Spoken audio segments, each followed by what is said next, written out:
Hello everyone. I have almost taken an obsessive interest in Linux recently. I don't know why, just every once in a while it seems extremely fascinating to me that there's this whole world of other operating systems.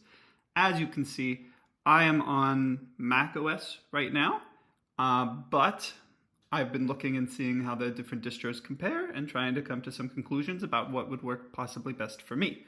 Now, I recognize there are so many other videos that do actual tier lists from actual knowledgeable people. I am not that, right? I take interest in Linux and then a couple years go by and I take interest again. And so this was me picking up from a couple of years ago and just putting things together and trying to come up with an idea of what worked for me and what wouldn't. And so with that in mind, couple notes. If this video is more than like a year old, it might not be that relevant. And I also don't know what I'm talking about to begin with. So that's something to keep in mind. In addition to that, this is very much for me, and so hopefully it helps people out there, but this is just for my own purposes, and I'll share it, and hopefully maybe it will be useful to others, kind of some of the non-technical insights that I've gleaned in looking into all of this.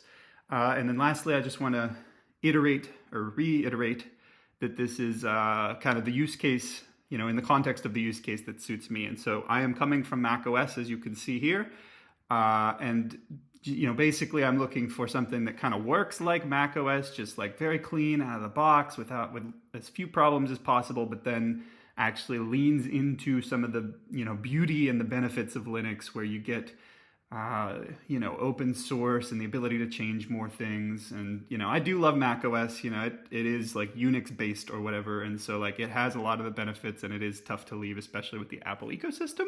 So I don't even know if I'll do this, but I am just, I have a deep appreciation for Linux, and so that's what drives me to kind of research these things and look into them. So I've watched a bunch of videos and looked at a bunch of subreddits, and so anyway, this is just me reporting kind of what I have figured out.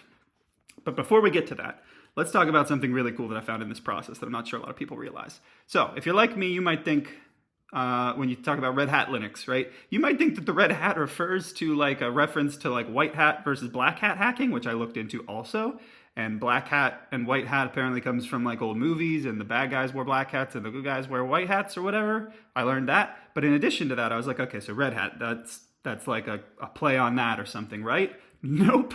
It is literally the guy who made it. He wore a red hat. Like, what is this? I just find this kind of hilarious. It's like, I was like, oh yeah, it's a hacking term. Red hat, white hat, black hat. No, not at all. This guy just wore a hat and it was like this eccentric red hat, whatever. One other thing that relates to this. So red hat, okay, now that's explained. We understand where that comes from. Linux, where does that come from? Okay, everybody knows this, but I'll just cover it, right? Why is it named Linux?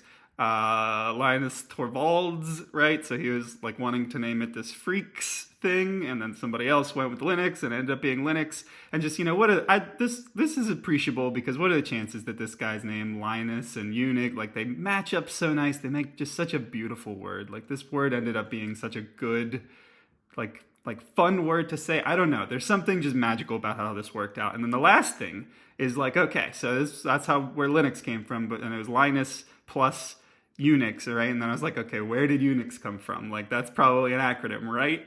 Nope. And so I looked into that, and like the creators of Unix came up with the name. So it's based on this thing called Multics, which is an acronym or initialism or whatever. No, acronym. And it stands for some technical thing that I understand.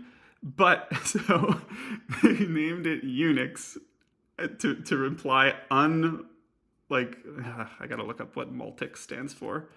Multics stands for, right? Okay, so multiplexed information and computing service, right? And so with Unix, they meant to say unmultiplexed information computer service or whatever. So it's like a modifier word, so UN, but then that also makes it sound like Unix because it was an emasculated version of Multics, or like a more limited version of it. And so I find this hilarious that all of these things came to be named in like ridiculous ways that are thoroughly unexpected. And every time I thought that I knew what the hell was going on, I looked into it and I was completely wrong.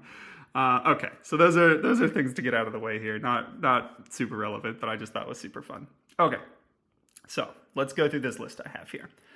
So in the context, let's recap. So I'm a Mac user. I want to get to a Linux distro that's not too hard, but also is like things, reliability kind of matters, and like community matters, and just modernness matters, and so that kind of thing. And so I'm going to go through these things here. Ready? So spoilers, because I just have the list displayed. This is a quasi tier list. Did I say that? It's not really a tier list. It's not necessarily that one is better than the other, but this is approximately like a ranking system. As you go down the list, things get better, or no, things get worse and worse from my use case. But that is not to say that they're bad, because a lot of these are great. There's so many kinds. There's ones that I left off of here as well. So anyway, let's see. Make sure I got everything out of the way. Yeah. Okay. So let's get into it. First off, we have Fedora, which, like, I won't get into the technical things, but my understanding of Fedora is that it is kind of a beautiful mix of, has a good community. It is a little bit related to enterprise, which is kind of a negative, because you can have, like, I don't know, enterprise can kind of muck with things in ways that I'll sort of talk about down here. And again, I am a novice at this. I've not been around for these things that have happened, but like that is my understanding. But it's not too in the weeds with its kind of enterprise association with Red Hat. But so like I said, it has the community. It has like modern kind of features, because you get kind of somewhat bleeding edge stuff, but it's also relatively stable. It's relatively stable. So it's a little bit of a best of both worlds. And I know this shouldn't be a factor, but I'm going to call it, like, this is just, it's indicative to me of what is like or like not necessarily what's good, but like how things work, right? So you look at Fedora's page here, and he's like, it's just gorgeous. And they've got all these spins, which is super fun. You can do different desktops. And so it's just this beautiful thing. And it seems like it works really well. It seems like it's well thought out. People seem to really love Fedora. I've looked at a lot of like ratings and opinions and stuff, and like Fedora just knocking it out of the park. So that's a solid one. I will take a second here. Let me scroll down. We'll talk about all this other stuff. But okay, desktop environments, right? So the ones with these little stars, those are like specially developed. So Cinnamon is for Mint, Pantheon is for Elementary, Cosmic is for Pop. But so that leaves the other three: Budgie, GNOME, and KDE Plasma. And so Budgie's kind of a special weird one out on its own, and the big two are GNOME and KDE Plasma. So the philosophies here are, as I understand them, GNOME is just kind of modern and not too many options, and it's a nice sleek desktop environment, whereas KDE Plasma, or whatever it's called, is super customizable. And I definitely appreciate that. I want to get to it at some point in my life. I'm not there yet. So I'm really looking for these GNOME-based environments, which I believe Fedora does mostly, except for the spins, like I was talking about. So you can see the other ones. So it has these other made, and those are other ones as well. But like, so you can, awesome. Just like, I love how everything is laid out. It's super cool. I don't know. I'm going to move on because I'm going to take too long otherwise. Next up, we have Zorin. So let me find Zorin here. Where's it's too many.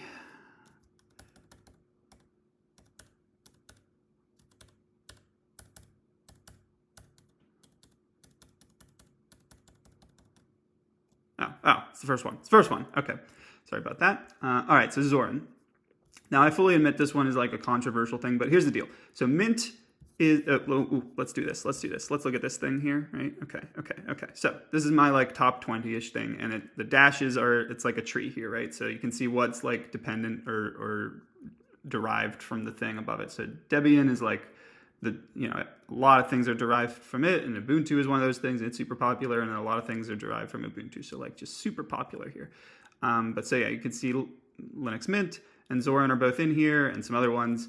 But so my point here is to say that Zorin is really a lot like Mint, and these two are almost interchangeable to me in some ways. Mint, it's like an older thing. So let me show Mint actually. So okay, see that, right? They actually apparently updated their website a couple of years ago, so it does look pretty good. But the fact is, this is a super old project, which is mostly good, almost entirely good. But there's something about Zorin, I don't know. There's something about it that appeals to me. I find it hard to describe.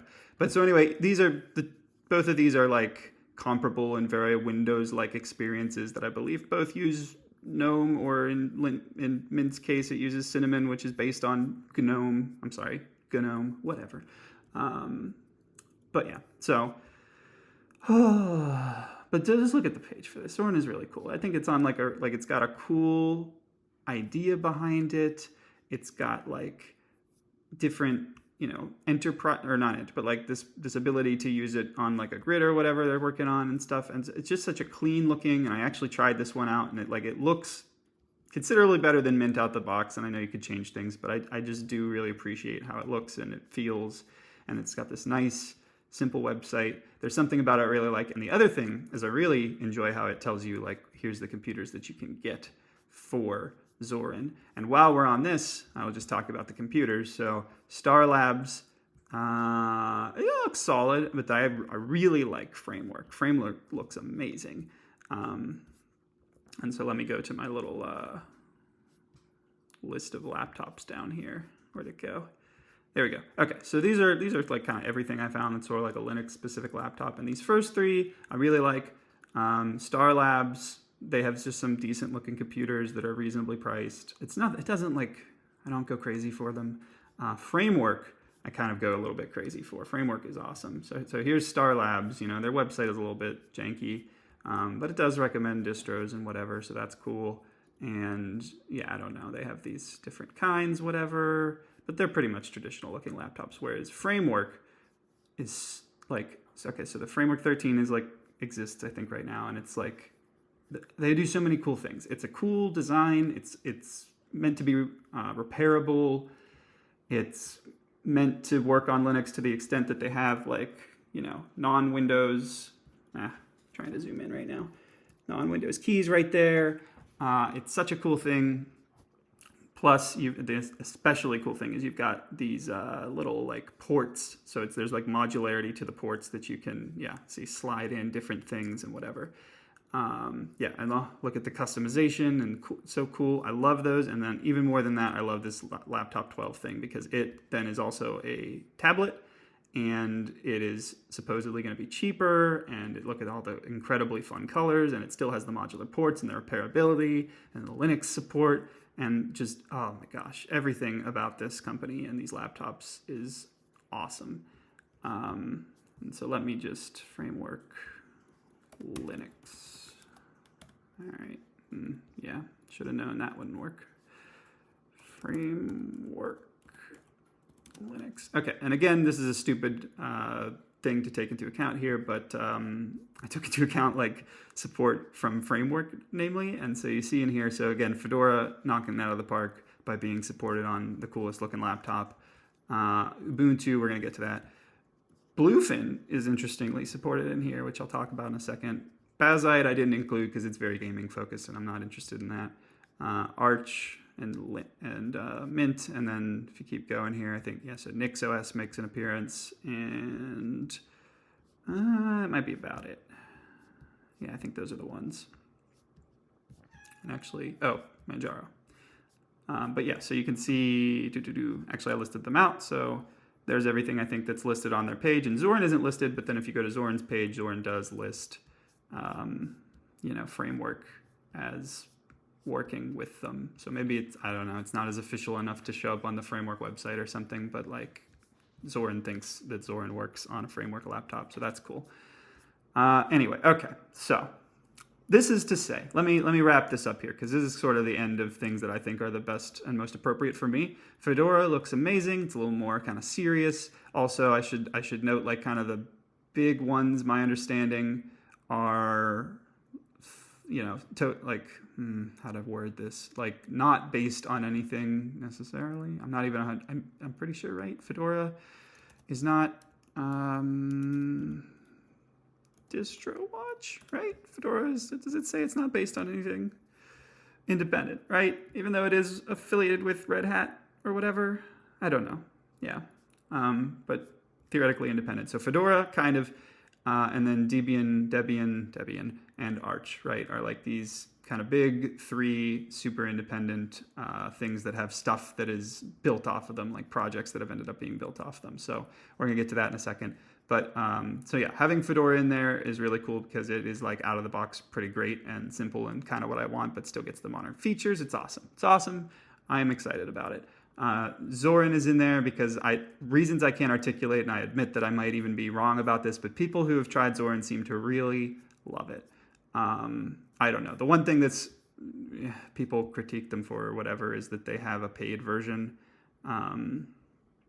yeah, there's this pro paid one, which is not even that much money, but it mostly supports the developer, right? Like development support, and you get a couple other things that I think are very easy to add with like just scripts if you want to not pay for it. I think this is reasonable. I think that's kind of part of the reason that people don't seem to like this one sometimes. But yeah, I don't know. Zorin's super cool. It's got like kind of an educational use thing. It's just like so easy to just throw this on a computer. I love that. And then if Zorin doesn't work, Mint, because they are kind of, you know, very similar, basic, but like user friendly, just works. Has especially Mint has a great community.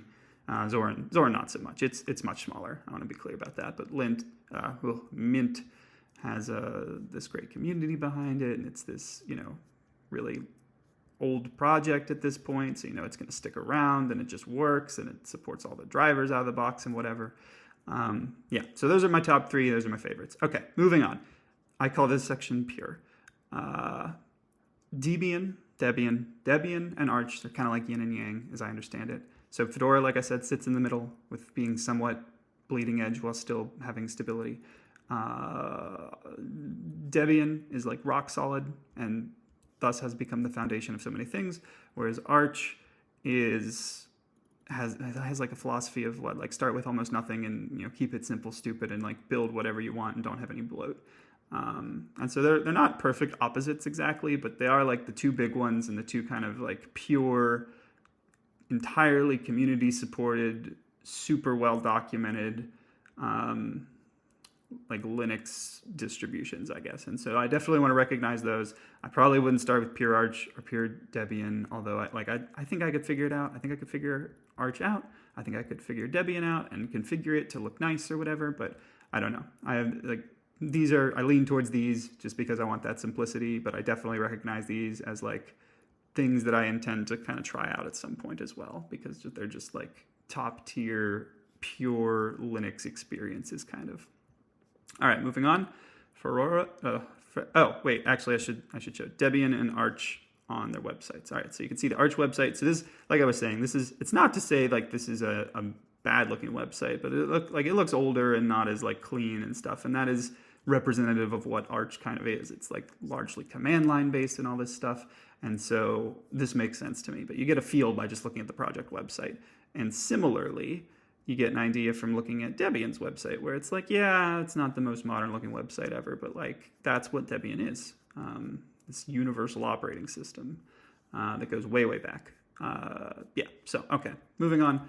Fedora based, and again, these are kind of in the order that I would rank them, kind of. So then we get into Fedora based. Bluefin, like I mentioned, is for some reason, I don't fully understand why, but it's mentioned on the framework Linux support page. So I like that about it.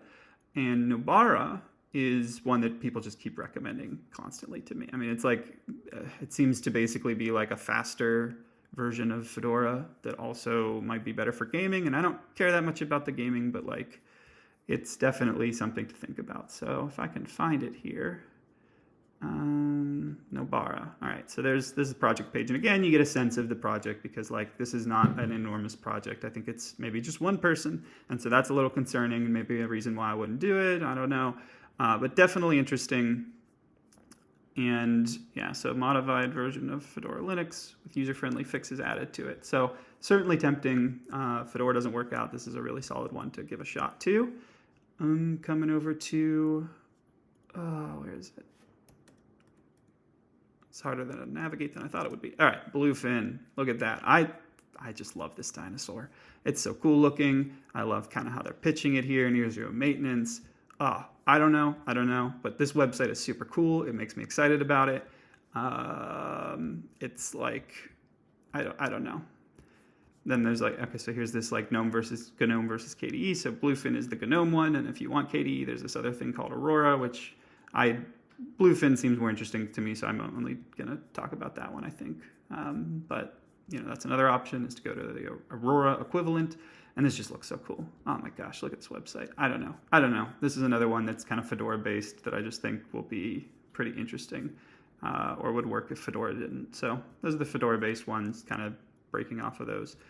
Arch-derived. All right, so EndeavourOS, people love this. I don't fully get it. So, okay, Arch. I was talking about Arch is like, it starts with nothing, keep it simple.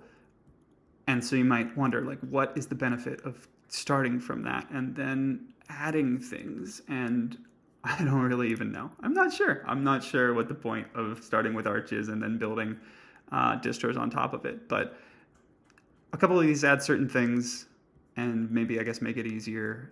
So I think Endeavor is like essentially an installer. I don't know. I'm not, easy to use installer. And maybe it does some other things. I'm not 100% sure. This is interesting to me, but mostly because of just the like tremendous popularity that it seems to have from what I can tell. So if I tried Arch, I would either do pure Arch or Endeavor is extremely interesting. And I forget if I mentioned, but these stars mean that I would really give it a shot. If it doesn't have a star, I'm probably not considering it as an actual operating system that I would use daily. Okay. So let's move on here. Tramjaro, which is itself derived from Manjaro, but Tramjaro is kind of a more interesting thing to me. There he is. Okay, this one's awesome because like, let's look at this like interesting niche thing, and also like the website looks so cool, and it comes with these like backgrounds and these like, look at these custom icons. Just such good theming and branding, and like it's such a cool, interesting distro that it's like a free, or what do they call it? So a trade free. So it's like you don't trade advertisements or money or anything. Like all of this is like free or whatever. So Tramjaro, super cool looking project. So small that I'm not sure that I would run it as my actual full operating system, but like super interesting. So I love that. Kashi, where are we at? Here we go.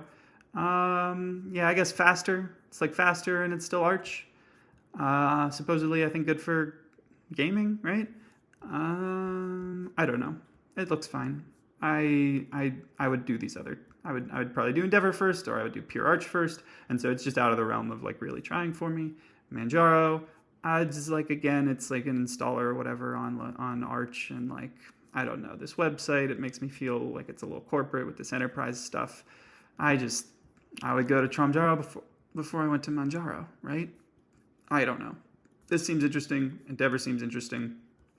So many cool distros. How do you even pick? Okay. Moving on into the Ubuntu derived, or Ubuntu and Ubuntu derived. So we've got Elementary, Ubuntu, and Pop. I might start on the bottom with this one. So Elementary is interesting. It is the most macOS looking thing, but they really seem to have some philosophies where it's like you can pay $0, and in the App Store they have you can pay $0, but they kind of push you to pay money, and so it's a little bit more against this Linux philosophy. And also, I don't really love how directly they're just trying to be macOS. Like I don't want it to just be macOS. I want it to be its own thing.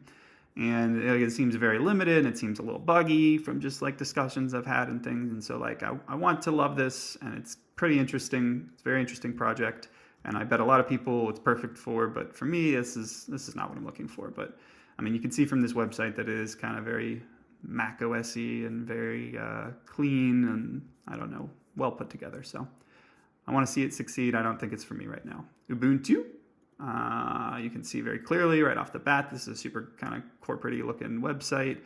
And I think, like, I feel like Ubuntu was cool 10 years ago. And then, or maybe 20? When was this released? Not 20. But like, so for me, it is a little bit past peak, and I've seen some things people call like Fedora is the new Ubuntu, right? And I feel like that is fairly true. Plus, people don't like some of the decisions Ubuntu has made, and like, I don't know, there's some corporate stuff behind it, and what do they call it? The package management thing. I don't know. Gets too into the weeds for me, but it seems a little bit gross to me, even though I'm sure it works really great and it's a great simple operating system. But I have other great simple operating system options, so it's just I don't need that. All right, last up in this Ubuntu derived category is Pop, and so these are like Ubuntu ones that were not my absolute top picks, because Mint and Zorin are also Ubuntu derived, as well as Elementary and Pop. But these ones just I didn't completely love. Pop, I probably just admit that I'm completely wrong on this one. I do like that they make their own hardware. I'm not super impressed. Oh yeah, so I had the laptop things picked up here. Oh, I got distracted. Sorry. Let's continue with this laptop thing real quick. All right. So Star Labs, they don't crazy impress me. The Pine Book is actually pretty dang cool, but it's like sold out, and I don't know that it's very hacky kind of thing. I would love it if it existed and you could still buy one, especially the Pro here for like $200, but it's like super sold out. But that's cool. So I do love that project, and Pine 64 is just amazing. Some of the things, so cool what they're doing. But yeah, so those are kind of my top three. If I was picking a laptop, definitely Framework leads the pack because they just look amazing and seem like they work really well. And especially that 12, I think will be a low-cost tablet, modular, repairable, cool design, cool colors. It's so cool. And then the other one, System 76. Yeah, if you're more serious and trying to get a well over $1,000 laptop, I guess that's fine. I'm not trying to do that, so it's like less interesting to me. But yeah, you could see like 1,400, 1,300. I don't think anything is like close to or well under 1,000. And so they're pretty serious laptops, and that's great if you want that, but I don't. And then Pop OS, like, okay, I don't even fully know. Is this? I'm confused. Is it in beta for the Cosmic desktop, or it's totally usable? It also seems to be for gaming, which I'm really not that into. The theming, it's like good, but I'm just not into this neon stuff, and the name is very strange to me. I recognize that this is like a personal bias or something, but I just Pop doesn't do it for me, and so they're kind of down here in this Ubuntu derived thing. Although I put a little star next to it as like, if everything else didn't work out or whatever, Pop seems pretty good, and people seem to really love Pop too. So yeah. Also, so I should just mention on these computers, these are the ones, that I was less interested in. Laptop with Linux, Tuxedo, Slimbook, those are all in there because they look pretty much like regular laptops. System 76 is a little distinguished because they make their own, Tuxedo also makes their own distro for it. And so System 76 is more interesting. Pop is more kind of interesting to me. I don't know. These are all definitely, they're all good. I like Framework. Framework looks amazing. But all of these would be like kind of things to consider for like a Linux specific laptop as far as I could find. Yeah, and then just make sure I get this here. So again, like this is Debian based, and I have some ones that I won't talk about in here, like MX. It's kind of interesting, but I just think there's things that do it better. Fedora's in here, and OpenSUSE, Nix. Okay, we're gonna talk about those. Oh yeah, an Arch at the bottom there. Pow. Okay, continuing on. We've gotten through Ubuntu, and finally we arrive at the independent, and I say with issues. Okay, so again, I'm going to start at the bottom here. NixOS. Oh, such a cool website. Seems like a cool everything, really. I gotta find it. Nix. Okay. Look how cool this is, and apparently this declarative builds and deployment. I don't know. There's a single file that's one configuration. I don't get it. I wouldn't use it. That's why it's not really included here. It's a little bit for businesses and enterprise maybe. But it is independent, and it looks super cool, and I definitely want to recognize that Nix looks mega interesting. I just probably would never use it. OpenSUSE. Okay, so my understanding is that this one is, to some degree, kind of similar to Fedora maybe, affiliated with just regular SUSE, even though this is the open version. It confuses me, I don't know. And so that's a little bit of a concern to me. And oh yeah, I should mention too that apparently Nix had some kind of leadership issue. I don't know, so that's also a little concerning. But for OpenSUSE, it's like, and then there's two versions of it that it kind of throws me off and is confusing. And it kind of looks old, and there's like, I don't know. It seems interesting. I like when you install it, you can pick which desktop environment right in the installer, which is kind of interesting and cool. But just to me, I don't know. This would be like potentially worth trying, but I just think other things do what SUSE is doing, or OpenSUSE, OpenSUSE. Oh my gosh, the pronunciation on some of these names of Linux things. I just think things might be doing it better. I don't know. This one might be one that I'm being somewhat unfair to as well. Really, yeah. Open for debate, definitely OpenSUSE, Pop, maybe Ubuntu, and Zorin could be debated out of its top tier place for sure. All right, and then lastly, Solus. Love it. I've had such, like, it just looks so cool, ready to go. Like, look at this cool project page. It just seems simple and beautiful, and has its own like desktop environment budgie, but you can also download like, whichever one you want. GNOME budgie. Like, it seems great for trying stuff out. Plasma. Oh yeah, this is cool. However, the project also had issues. I don't know exactly what happened, but it seemed like it was sort of dead for a while, and also it's just relatively small. I put a star on it because it's so cool and I would want to try it. But I probably, it's at the bottom of this list ultimately. So yeah, that's kind of where I land on these distros. Hope that was helpful to somebody, but it was mostly just my own musings so that I can remember this later when I forget again. And then, so I think I went over this. The number on each of these is its current rating according to DistroWatch, which I realize is it's not a good metric. Like, it's just based on clicks on the thing on DistroWatch, and like MX probably should not be number 2, and things are probably a little bit warped here, but I don't know. Kind of interesting to see that kind of break down and get some context there. The X means that it was not ranked currently. It might not even have a page, I think, in some cases. So that's kind of interesting to see. And then let's go down. I talked about the laptops. Again, I will just reiterate that framework, love framework. Star Labs looks pretty cool. System 76, definitely interesting. Tuxedo also has their own OS, also looks interesting. Maybe those are my top 4. And then like laptop with Linux, Slimbook, and Pine 64 are kind of like more basic options, I think. Certainly Pine 64 is.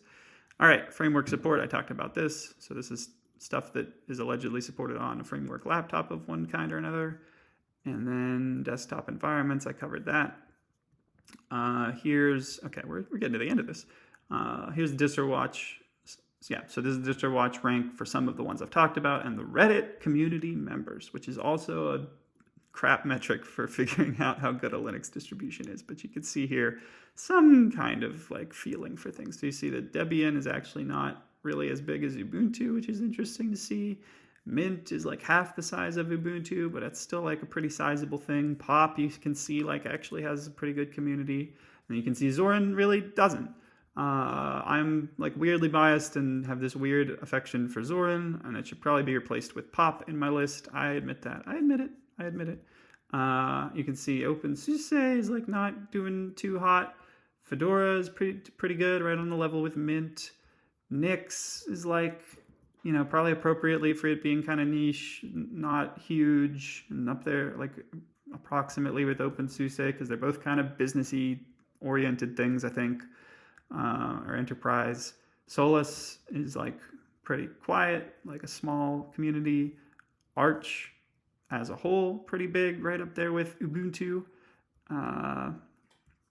which is, it's so funny that Debian is like lower. I don't know, maybe there's something. And then if you go to Ubuntu's subreddit, there's some post about like Reddit was forcing Ubuntu to have a subreddit, and I don't know, is it just for support at this point? I don't know. But this is just a vague like look at kind of how things compare. Arch Linux, Manjaro, it's pretty good. Somewhere around Pop levels or whatever. Endeavor is relatively small, but not too small. And popularity, like it's this number 3 on DistroWatch, and people just seem to recommend it left and right from what I've seen. And then Cache, I don't know. Cache and Endeavor to me are like comparable things, and I know they're probably different, but like I would probably just go for Endeavor before I went Cache. I don't know. Others. All right, let's just roll through this. This is just a bunch of other ones that I probably didn't talk about much or at all. PC Linux, that's another thing. It's kind of interesting. Vanilla.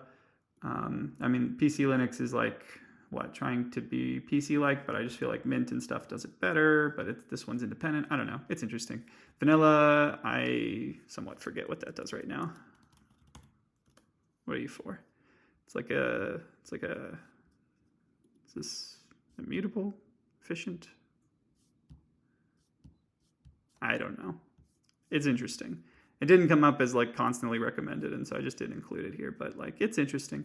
PureOS, that is a privacy-focused thing, which is kind of cool, and they make their own devices. Purism, Tuxedo OS, they make their own devices. and they make their own OS. Cutefish, I think, is dead. I'm not even going to go into that. Linux from scratch is like comically difficult to compile or whatever. Linux Gentoo is harder than Arch, but maybe just barely usable if you really wanted. Asahi Linux is for Silicon Macs. If for some reason you're trying to run Linux on a Silicon, like Apple Silicon Mac, I don't know. I wouldn't try to do that. I would get a dedicated laptop or whatever. But that's a cool project. I love that it exists.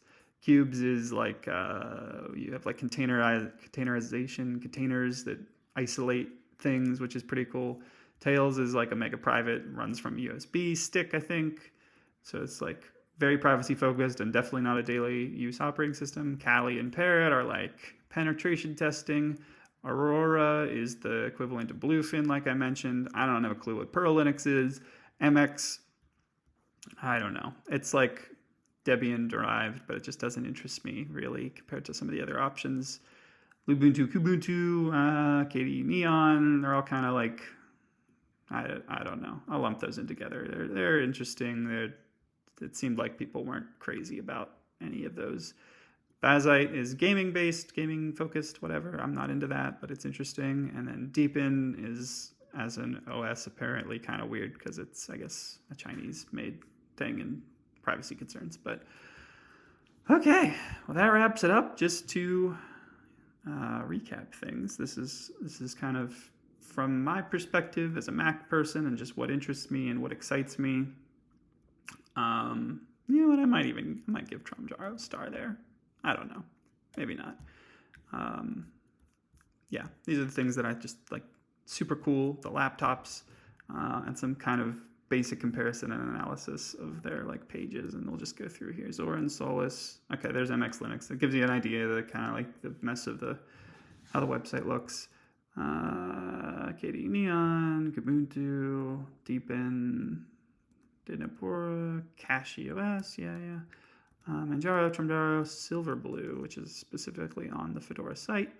Bluefin, Nix, Ubuntu, Mint, Debian, yeah. Aurora. This is Aurora I was talking about. And they literally link to each other, right? I don't know if I showed that, but like it's like, what if I want to use GNOME? And it's like, you can use Bluefin. Great. So they're like partner distros, which is interesting, even though they're not based on the same kind of root level distribution. Bazite, definitely gaming focused, kind of interesting. I don't know, not for me. These framework laptops and my tabs, and yeah. Okay, that gets us to the end. Thank you. I'm sure this was quite insufferable, but I appreciate it. And yeah, don't forget to like and subscribe. Just kidding. I mean, you can like if you want, but this channel is random garbage, so no need to subscribe. All right, thanks. Bye.